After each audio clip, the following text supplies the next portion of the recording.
Research consistently shows that children who are forced to take on adult responsibilities too early often develop nervous systems that stay alert long after the danger has passed.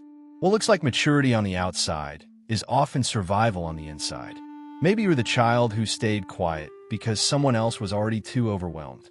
Maybe you became the listener, the helper, or the one who never caused problems. Everyone praised how mature you were, but no one asked why you had to become that way in the first place. You learned to notice every change in someone's voice. You learned to sense tension before anyone spoke. You learned that keeping everyone else calm somehow became your responsibility. And even today, you still feel responsible for emotions that were never yours to carry. So when did this start? When did you become the person who believed everyone else's peace mattered more than your own? There was a younger version of you who simply wanted to play. You wanted to make mistakes without feeling guilty. You wanted to ask for comfort instead of becoming someone else's comfort. But slowly your role changed. You became the reliable one, the one who watched everyone's mood before speaking, the one who solved problems before anyone asked, the one who comforted adults even though you were still a child yourself. Maybe you reminded your parents about bills. Maybe you protected younger siblings. Maybe you stayed emotionally invisible because it felt safer than expressing your own needs. No one officially assigned you that job. Life simply handed it to you. And after carrying it for so many years, it stopped feeling unusual. It became your identity. Until one day, something quietly shifted. Here's something fascinating. Psychologist John Bowlby's attachment theory explains that children build their understanding of safety through early relationships with caregivers. In simple terms, childhood teaches your brain what feels normal. If safety depended on keeping other people emotionally stable, your brain learned that your own needs could wait. So today you might constantly scan conversations for signs that someone is upset. You apologize even when nothing is your fault. You struggle to relax because being alert once kept you emotionally safe.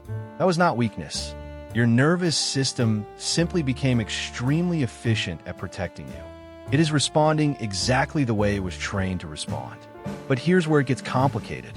Research by developmental psychologists and Maston has often described children's resilience as ordinary magic. Children adapt remarkably well to difficult environments because adaptation helps them survive. You probably learned to read a parent's face before you learned long division. You could hear footsteps in the hallway and immediately know whether tonight would be peaceful or stressful. You became an expert at predicting emotional weather. Your childhood brain wasn't choosing this. It was building a survival strategy. That strategy kept you safe then. But today it may still convince you that every relationship depends entirely on your effort. It's not a flaw. It's the blueprint your younger self created to survive circumstances no child should have carried alone. But here's what they don't tell you. The same survival pattern that made you dependable can quietly become exhausting. Research consistently shows that chronic childhood stress can leave adults carrying unusually high emotional responsibility long into adulthood. There's a difference between caring and carrying. Caring means supporting someone. Carrying means believing their emotional stability depends entirely on you. Those are not the same thing. When you carry everyone else's emotions, your own slowly disappear into the background. You become tired without understanding why. You feel guilty for resting. You feel uncomfortable receiving help. There is nothing wrong with you. If you felt sadness while hearing this, that's data. If you felt recognition, that is not weakness. That is awareness beginning to grow. Here's something fascinating.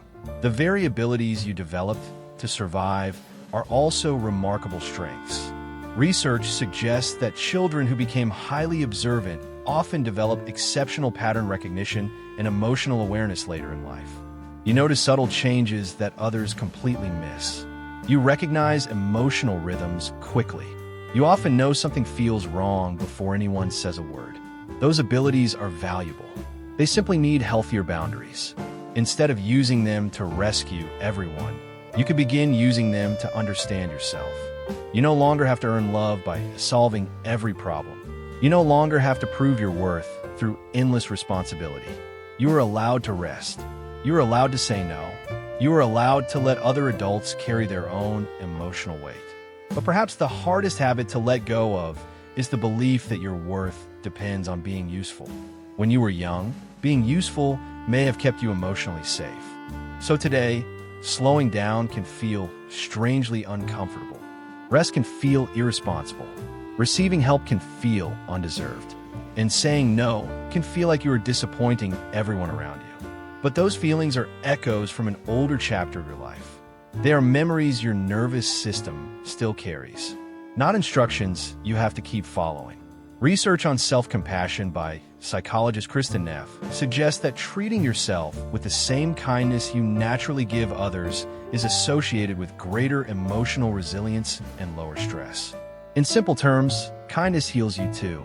Imagine speaking to the child you once were, not to ask them to grow up faster, not to ask them to carry more, but simply to tell them something they should have heard years ago.